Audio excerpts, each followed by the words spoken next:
حضرت ابو ہریرہ رضی اللہ عنہ سے روایت ہے کہ ایک دن نبی کریم صلی اللہ علیہ وآلہ وسلم لوگوں سے ملاقات کے لیے مکان سے باہر تشریف فرما تھے، تو ایک شخص آیا اور اس نے آپ سے سوال کیا کہ ایمان کیا ہے؟ آپ صلی اللہ علیہ وآلہ وسلم نے جواب ارشاد فرمایا کہ ایمان یہ ہے کہ آپ اللہ کو اور اس کے فرشتوں کو اور قیامت میں اس کی بارگاہ میں پیش ہونے کو اور اس کے رسولوں کو اور موت کے بعد اٹھنے کو دل سے مان لیں۔ اس شخص نے دوسرا سوال پوچھا کہ اسلام کیا ہے؟ تو آپ صلی اللہ علیہ وآلہ وسلم نے جواب ارشاد فرمایا کہ اسلام یہ ہے کہ آپ خاص اللہ تعالی ہی کی عبادت کریں اور کسی کو اس کا شریک نہ ٹھہرائیں، اور نماز قائم کریں اور زکوٰۃ ادا کریں جو آپ پر فرض ہے، اور رمضان کے روزے رکھیں۔ اس شخص نے تیسرا سوال پوچھا کہ احسان کیا ہے؟ تو آپ صلی اللہ علیہ وآلہ وسلم نے جواب ارشاد فرمایا کہ احسان یہ ہے کہ آپ اللہ کی عبادت اس طرح کریں کہ جیسے آپ اللہ تعالیٰ کو دیکھ رہے ہیں،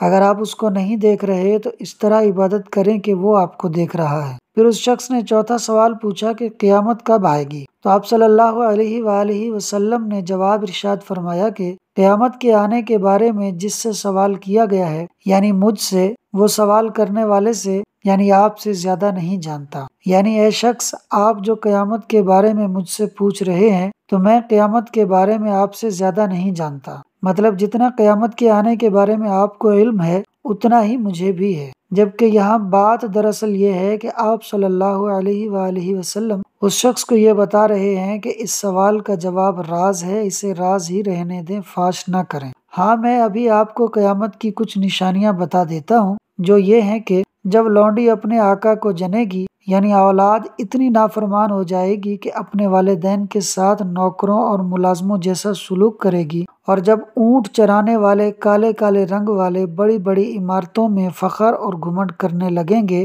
تو اس وقت قیامت قریب آ چکی ہوگی۔ اور مزید آپ نے فرمایا کہ قیامت کا علم ان 5 چیزوں میں سے ہے جن کو خدا کے سوا کوئی نہیں جانتا مگر وہی جسے خدا بتا دے، جیسے کہ آپ صلی اللہ علیہ وآلہ وسلم کو اللہ نے قیامت کے آنے کا علم دے دیا، کیونکہ قیامت تو ایک ثانوی چیز ہے۔ جب اس رب لم یزل نے معراج شریف کی رات اپنا آپ اپنے حبیب صلی اللہ علیہ وسلم پر ظاہر فرما دیا تو باقی چھپانے کے لیے کیا رہ گیا؟ پھر آپ صلی اللہ علیہ وآلہ وسلم نے قرآن مجید کی یہ آیت ان اللہ عندہ علم الساعہ تلاوت فرمائی، جس کا ترجمہ ہے بے شک قیامت کا علم اللہ تعالیٰ کے پاس ہے۔ اس کے بعد وہ شخص چلا گیا۔ اس کے جانے کے بعد آپ صلی اللہ علیہ وآلہ وسلم نے صحابہ کرام رضوان اللہ علیہم اجمعین سے ارشاد فرمایا کہ اس شخص کو بلا کر لاؤ۔ صحابہ کرام نے جا کر اس شخص کو ڈھونڈا مگر وہ شخص کسی کو نظر نہ آیا، تو آپ صلی اللہ علیہ وآلہ وسلم نے ارشاد فرمایا کہ یہ حضرت جبریل علیہ السلام تھے جو سوالات کے ذریعے آپ لوگوں کو آپ کا